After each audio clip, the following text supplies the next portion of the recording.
Special train से रामेश्वरम धाम की तीर्थ यात्रा। आज ही अपनी सीट बुक कराएं त्रिपुरयात्रा.com पर। पीएम मोदी उज्ज्वल भारत उज्ज्वल भविष्य पावर के समापन समारोह में शामिल हुए। इस दौरान वो विद्युत क्षेत्र के लिए पुनर्निर्मित वितरण क्षेत्र योजना का शुभारंभ किया। कार्यक्रम में छत्तीसगढ़ के सीएम भूपेश बघेल भी वर्चुअली शामिल हुए। ऊर्जा महोत्सव में शामिल हुए सीएम रायपुर में ऑल इंडिया प्रोफेशनल कांग्रेस के 5वें कॉन्क्लेव का आयोजन हुआ, जिसमें कांग्रेस नेता शशि थरूर और सीएम भूपेश बघेल शामिल हुए। साथ ही आरबीआई के पूर्व गवर्नर रघुराम राजन ने भी कार्यक्रम में शिरकत की। इस दौरान देश प्रदेश के कई महत्वपूर्ण विषयों पर चर्चा हुई। कॉन्क्लेव के दौरान सीएम भूपेश बघेल ने कहा कि देश में आज गुजरात मॉडल की चर्चा नहीं हो रही। गुजरात मॉडल के कारण आज देश की संपत्ति बिकी। छत्तीसगढ़ में हम सभी दिशा में काम कर रहे हैं। हमने न्यूनतम आय के साथ न्यूनतम आवश्यकता को जोड़ा है। All India professional Congress conclave को संबोधित करते हुए कांग्रेस नेता शशि थरूर ने कहा कि हम केंद्र में आएंगे तो छत्तीसगढ़ जैसी योजना लाएंगे, केंद्र में आएंगे तो देश भर में यही काम करेंगे। बस्तर में नक्सली घटनाओं को लेकर सैकड़ों ग्रामीण जेल में बंद है, जिसको लेकर मंत्री कवासी लखमा ने कहा कि ग्रामीणों की रिहाई करवाई जा रही। छत्तीसगढ़ सरकार इस ओर काम कर रही है। लखमा ने बीजेपी पर आरोप लगाते हुए कहा कि बीजेपी ने ग्रामीणों को झूठे मामलों में फंसाकर जेल में बंद करवाया। रायपुर में मंत्रालय के अधिकारी कर्मचारी संघ आंदोलन की राह पर है। उन्होंने केंद्रीय कर्मचारियों के समान महंगाई और आवास भत्ते की मांग की। साथ ही मांग नहीं मानने पर अनिश्चितकालीन आंदोलन की चेतावनी दी है। बता दें कि छत्तीसगढ़ के 3 शिक्षक संघ पहले से बेमियादी आंदोलन पर हैं। डीए और एचआरए की मांग को लेकर छत्तीसगढ़ के सरकारी शिक्षक संघ अनिश्चितकालीन धरने पर बढ़ गए। 5 दिन तक लगातार 80 से ज्यादा कर्मचारी संगठनों ने प्रदर्शन किया। वहीं अब प्रदेश के 3 शिक्षक संघों ने आंदोलन की राह पकड़ ली है। रतलाम के मेडिकल कॉलेज में रैगिंग का मामला सामने आया। जूनियर छात्रों को सीनियर छात्रों ने कतार में खड़ा कर थप्पड़ लगाए। वीडियो 3 दिन पुराना बताया जा रहा। वहीं मामले में कॉलेज प्रबंधन ने अनुशासन समिति को जांच के निर्देश दिए हैं। रतलाम मेडिकल कॉलेज में रैगिंग मामले में चिकित्सा शिक्षा मंत्री विश्वास सारंग का बयान सामने आया। उन्होंने कहा कि रैगिंग कहीं भी किसी भी की हो बर्दाश्त नहीं करेंगे। मामले की जांच के बाद सख्त कार्रवाई होगी। सिर्फ वीडियो से घटना की सच्चाई सामने नहीं आ सकती। भोपाल में पूर्व मंत्री पीसी शर्मा ने बीजेपी पर आरोप लगाते हुए कहा कि जिला पंचायत सदस्यों को 1-1 करोड़ रुपए में खरीदा गया। टेंडर वोट डालने में गलत प्रक्रिया अपनाई गई। 2023 में कांग्रेस की सरकार आने पर जांच के बाद दोषियों पर कार्रवाई होगी। साथ ही मामले को लेकर कोर्ट जाएंगे। कांग्रेस के पंचायत चुनाव में खरीद फरोख्त के आरोप पर गृह मंत्री नरोत्तम मिश्रा ने पलटवार किया। उन्होंने कहा कि राष्ट्रपति चुनाव की बात हो या नगरीय निकाय चुनाव की, कांग्रेस हर बार पुराने आरोप लगाती है। कांग्रेस को अब नए आरोपों की राजनीति करने की जरूरत है। कांग्रेस ने केंद्र की मोदी और शिवराज सरकार के खिलाफ मोर्चा खोल दिया। कांग्रेस भोपाल समेत सभी जिलों में 75 किलोमीटर की पदयात्रा करेगी। इसकी शुरुआत 9 अगस्त से होगी, जो 7 दिनों तक चलेगी। इसके लिए जिले के कांग्रेस जनों की 5 सदस्यीय समिति का गठन किया जाएगा। वहीं कांग्रेस की पदयात्रा पर बीजेपी ने चुटकी ली। भोपाल में बीजेपी विधायक रामेश्वर शर्मा के खिलाफ कांग्रेस ने प्रदर्शन किया। कांग्रेसी रामेश्वर शर्मा को महिला पुलिस की ड्रेस भेंट करने पहुंचे थे। वहीं विरोध के बीच कार्यकर्ताओं को पुलिस ने बैरिकेड लगाकर रोका। पूर्व मुख्यमंत्री दिग्विजय सिंह पर बीजेपी नेता एक बार फिर हमलावर हो गए। चिकित्सा शिक्षा मंत्री विश्वास सारंग ने कहा कि कल का दिन मध्य प्रदेश के इतिहास में भाजपा के नाम रहा, लेकिन लोकतंत्र की पूरी प्रक्रिया को शर्मसार करने का काम कांग्रेस ने भोपाल में किया है। भोपाल में गृह मंत्री नरोत्तम का कांग्रेस नेता दिग्विजय सिंह पर निशाना उन्होंने साधा। गृह मंत्री ने कहा, दिग्विजय सिंह जैसे मित्र हों तो शत्रु की जरूरत नहीं। कमलनाथ ने इसका मजा पहले चख लिया था, कल सुरेश पचौरी जी ने भी चख लिया। दिग्विजय सिंह कांग्रेस नेताओं को ठिकाने लगा रहे हैं। बहुमत होते हुए पचौरी जी की उम्मीदवार हार गए। रश्मि भार्गव कैसे हारी, इसकी जांच होनी चाहिए।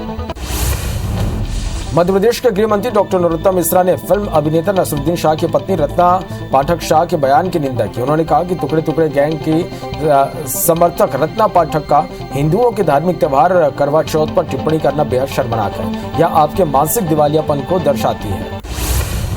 पंचायत चुनाव में बीजेपी की जीत पर बीजेपी के राष्ट्रीय अध्यक्ष जेपी नड्डा ने ट्वीट कर सीएम शिवराज सिंह चौहान और वीडी शर्मा को जीत की बधाई दी। नड्डा ने कहा कि यह जीत प्रधानमंत्री नरेंद्र मोदी के मार्गदर्शन में राज्य सरकार द्वारा किए जा रहे विकास कार्यों पर जनता की मुहर लगी है। केंद्रीय जल शक्ति मंत्री गजेंद्र सिंह शेखावत एक दिवसीय दौरे पर दतिया पहुंचे। शेखावत ने सपत्नीक भगवती मां बगलामुखी के दर्शन किए। साथ ही राष्ट्रगुरु स्वामी जी महाराज की प्रतिमा के सामने आशीर्वाद लेने के बाद भगवान बनखंडेश्वर महादेव का जलाभिषेक किया। स्थानीय सर्किट हाउस पर भाजयुमो के कार्यकर्ताओं ने उनकी अगवानी की। राज्यसभा सांसद कैलाश सोनी ने मीडिया से बात करते हुए कहा कि हिंदुस्तान ने ऊर्जा के मामले में जो मापदंड स्थापित किए हैं वह स्वर्णिम काल है। बीते 8 सालों से मध्य प्रदेश में ही सौर ऊर्जा का एशिया में सबसे बड़ा प्लांट स्थापित हुआ। नरसिंहपुर में भी एनटीपीसी का उत्पादन केंद्र सरकार की मदद से शुरू हो गया है।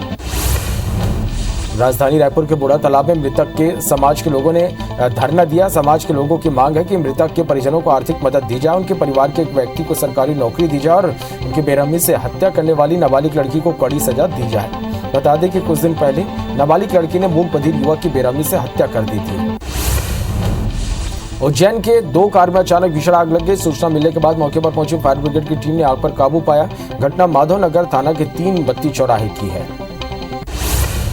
इंदौर के बुधनी में एनसीबी यूनिट ने बड़ी कार्रवाई करते हुए ट्रक से 8 क्विंटल अधिक गांजा जब्त किया है। साथ ही ड्राइवर सहित 5 लोगों को गिरफ्तार किया।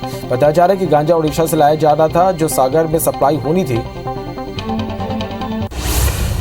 बीजापुर के आवापल्ली मार्ग से सीआरपीएफ ने गश्त के दौरान आईडी बरामद किया। यह आईडी शिव मंदिर के पास से मिला, जिसके बाद मौके पर बीडीएस टीम ने आईडी को रिफ्यूज किया। घटना आवापल्ली थाना क्षेत्र इलाके की है।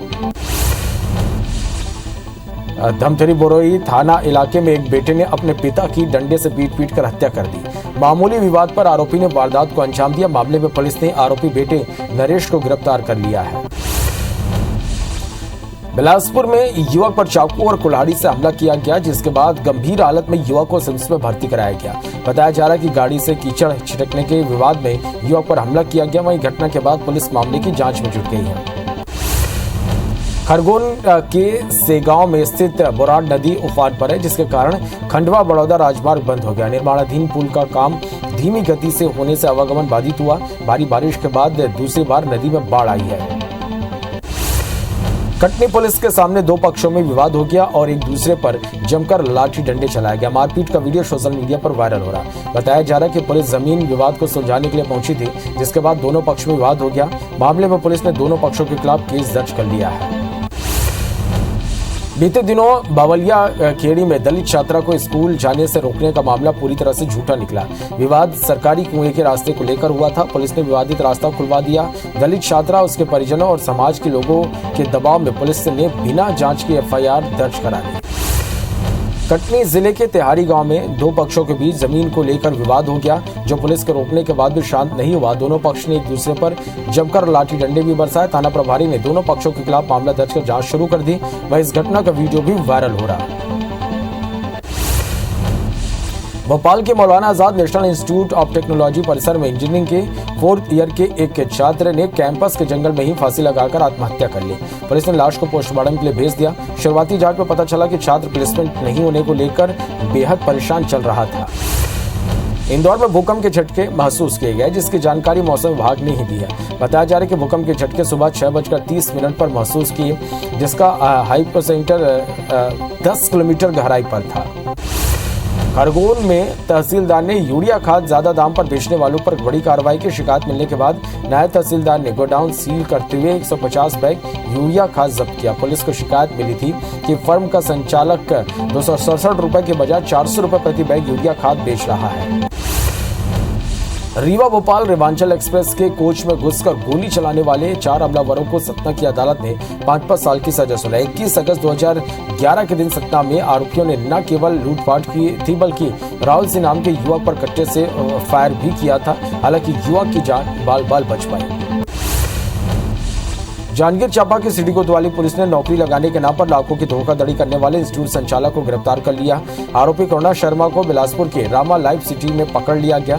आरोपी के सहायक शिक्षक विज्ञान प्रयोगशाला में नौकरी लगवाने के नाम पर ठगी की थी। जशपुर के नारायणपुर पुलिस ने गायलुंगा गोलीकांड के फरार आरोपी हेमंत यादव को गिरफ्तार कर लिया। करीब 3 महीने पहले 60 साल की बुजुर्ग महिला पर गोली से हमला किया था। सूचना के बाद पुलिस ने 4 आरोपियों को भी गिरफ्तार किया है। जांजगीर की सिटी कोतवाली पुलिस ने फर्जीवाड़े मामले में अभिनंदन एजुकेशन वेलफेयर सोसाइटी के संचालक आरोपी रमेश यादव को गिरफ्तार किया। मुख्यमंत्री कौशल उन्नयन परिवार सशक्तिकरण योजना के 30 हितग्राहियों के मानदेय की राशि में फर्जीवाड़ा करने पर कार्रवाई की गई है।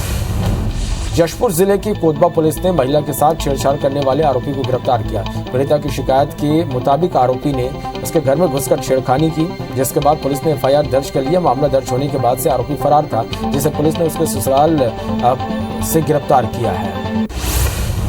बलरामपुर जिले के महेशपुर में मानवता को शर्मसार कर देने वाली घटना सामने आई।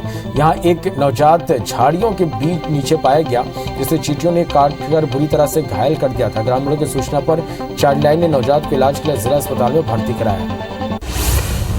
बलरामपुर जिले के गटगांव में जमीन विवाद को लेकर चाचा की हत्या करने वाले 2 आरोपियों को कोर्ट ने आजीवन कारावास की सजा सुनाई। आरोपियों ने 4 साल पहले वारदात को अंजाम दिया था। दोनों आरोपी ने जमीन विवाद के चलते अपने चाचा को अकेला पाकर उसकी हत्या कर दी थी। महासमुंद की कोमा खान पुलिस ने बड़ी कार्रवाई करते हुए नशे का सौदागर को गिरफ्तार किया। पुलिस ने आरोपी से भारी मात्रा में प्रतिबंधित नशीली टेबलेट और कोकीन युक्त सिरप जब्त की। आपको बता दें कि पुलिस को मुखबिर से सूचना मिली कि चोपड़ी के पास एक तस्कर नशीली दवाओं को लेकर खड़ा है। जहां पुलिस की टीम ने दबिश दी, वहीं एसपी ने पूरी टीम को 10,000 रुपए इनाम देने की घोषणा की। ग्वालियर के ट्रांसपोर्ट नगर के प्लांट के खंडहर में हुई दशहरी की हत्या मामले में पुलिस ने खुलासा किया। हत्या उसके दोस्त ने ही की थी, जिसको पुलिस ने गिरफ्तार कर लिया। बताया जा रहा है कि दोस्तों के बीच ज्यादा नशा होने पर विवाद हुआ था, जिसके बाद दोस्त ने हत्या की वारदात को अंजाम दिया। जांजगीर चांपा के वही गांव में शराबी पिता की हत्या करने वाले बेटे को पुलिस ने गिरफ्तार कर लिया। पुलिस ने बताया कि मृतक के अंतिम संस्कार की तैयारी चल रही थी, तभी उसके गले में निशान नजर आए, जिसके बाद बेटे से पूछताछ में मामले का खुलासा हुआ। शराब के नशे में पिता बेटे के साथ मारपीट करता था, जिससे तंग आकर उसने वारदात को अंजाम दिया।